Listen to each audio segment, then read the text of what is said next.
ഇന്ന് നമുക്ക് വെറൈറ്റി ആയിട്ടൊരു മുട്ട ബജി ഉണ്ടാക്കാം കേട്ടോ. റമദാൻ സീരീസിലെ 11th റെസിപ്പി. ഹൈ ഹോൾ അസ്സലാമു അലൈക്കും, welcome back to our channel Achees world. ആദ്യം നമുക്ക് മുട്ട ബജിക്കുള്ള ബാറ്റർ റെഡിയാക്കാം കേട്ടോ.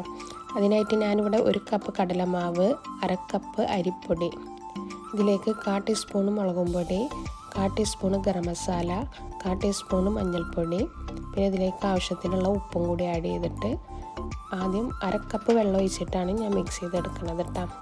മൊത്തത്തിൽ 1 കപ്പ് വെള്ളം ഞാൻ ഒഴിച്ചിട്ടുണ്ട് കേട്ടോ. അപ്പോൾ ആദ്യം കുറച്ച് ഒഴിച്ചിട്ട് നന്നായിട്ട് മിക്സ് ചെയ്തെടുക്കാം. ഞാനുള്ള വീഡിയോസൊക്കെ നിങ്ങൾക്ക് ഇഷ്ടമാവുകയാണെങ്കിൽ ലൈക്ക് ചെയ്യാനും ഷെയർ ചെയ്യാനും കമൻറ്റ് ചെയ്യാനും മറക്കരുത് കേട്ടോ. സബ്സ്ക്രൈബ് ചെയ്യാതെയാണ് വീഡിയോസ് കാണുന്നതെങ്കിൽ സബ്സ്ക്രൈബ് ചെയ്ത് സപ്പോർട്ട് ചെയ്യാം. അപ്പോൾ ബാക്കി 1/2 കപ്പ് വെള്ളം കൂടി ഒഴിച്ചിട്ട് ഒന്നും കൂടി നന്നായിട്ട് മിക്സ് ചെയ്തെടുക്കാം കേട്ടോ. ഞാനുള്ള റെസിപ്പീസൊക്കെ നിങ്ങൾക്ക് ഇഷ്ടമാവുകയെങ്കിൽ ട്രൈ ആക്കിയിട്ട് അതിൻ്റെ ഫീഡ്ബാക്ക് ഒന്ന് കമൻറ്റിൽ മെൻഷൻ ചെയ്യണം കേട്ടോ. അപ്പോൾ ഈ ഒരു കൺസിസ്റ്റൻസിയിൽ വേണം നമ്മൾ ബാറ്റർ കേട്ടോ. ഇനി ഇതിലേക്കൊരു നുള്ളു ബേക്കിംഗ് സോഡ കൂടി ആഡ് ചെയ്യേണ്ട കേട്ടോ. എന്നിട്ട് നന്നായിട്ടൊന്ന് മിക്സ് ചെയ്തെടുക്കാം. ഇനി ഈ ബാറ്ററിലേക്ക് ഞാൻ കുറച്ച് മല്ലിയുടെ ഇല ചെറുതാക്കി അരിഞ്ഞിട്ട് അതും കൂടി ഇട്ട് കൊടുക്കണം കേട്ടോ. എന്നിട്ട് നന്നായിട്ട് മിക്സ് ചെയ്തെടുക്കാം.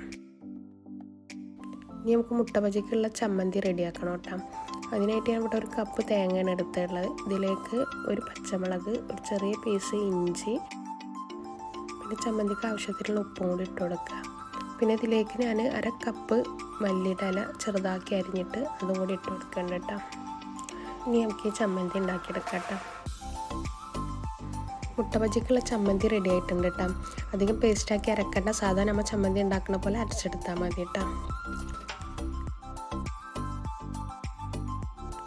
ഞാൻ ഇവിടെ മുട്ട പുഴുങ്ങിയിട്ട് അതിൻ്റെ തോലൊക്കെ കളഞ്ഞ് കട്ട് ചെയ്ത് വെച്ചിട്ടുണ്ട് കേട്ടോ. ഞങ്ങൾക്കിതിൻ്റെ സെൻറ്ററിലുള്ള ഉള്ളി എടുത്തിട്ട് നമുക്ക് ഈ ചമ്മന്തിയിൽ മിക്സ് ചെയ്യണം കേട്ടോ.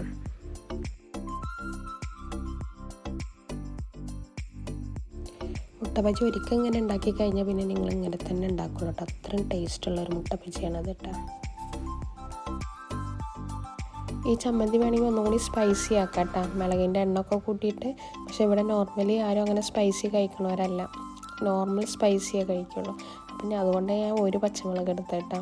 പിന്നെ ചെറിയ കുട്ടികളൊക്കെ ഉള്ളിടത്താണെങ്കിൽ അങ്ങനെ ഞാൻ ഇപ്പോൾ ഉണ്ടാക്കിയ രീതിയിൽ ഉണ്ടാക്കിയാൽ മതി. അല്ലെങ്കിൽ പിന്നെ അവർ എരിഞ്ഞിട്ട് കഴിക്കില്ല. ഇനി ഈ ചമ്മന്തിയുടെ കൂട്ട് നമുക്ക് ഈ മുട്ടയുടെ വെള്ളയിൽ ഫില്ല് ചെയ്തെടുക്കണം.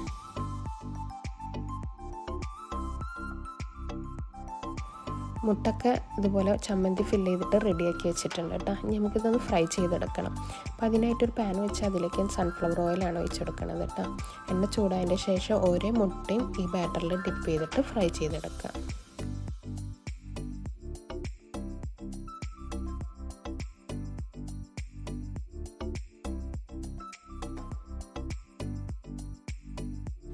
മുട്ടയുടെ ഒരു സൈഡ് ഫ്രൈ ആയിട്ടുണ്ട്. ഇനി നമുക്ക് മറ്റേ സൈഡും കൂടി ഫ്രൈ ചെയ്തെടുക്കാം.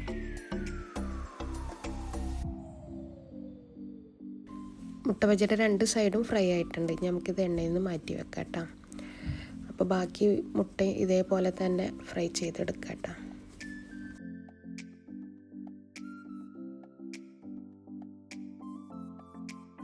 വീഡിയോ ഒക്കെ എല്ലാവർക്കും ഇഷ്ടമായെന്ന് വിചാരിക്കണം. അപ്പോൾ ഇതുപോലൊക്കെ ഒന്ന് മുട്ട ബജി ഉണ്ടാക്കി നോക്കട്ടോ.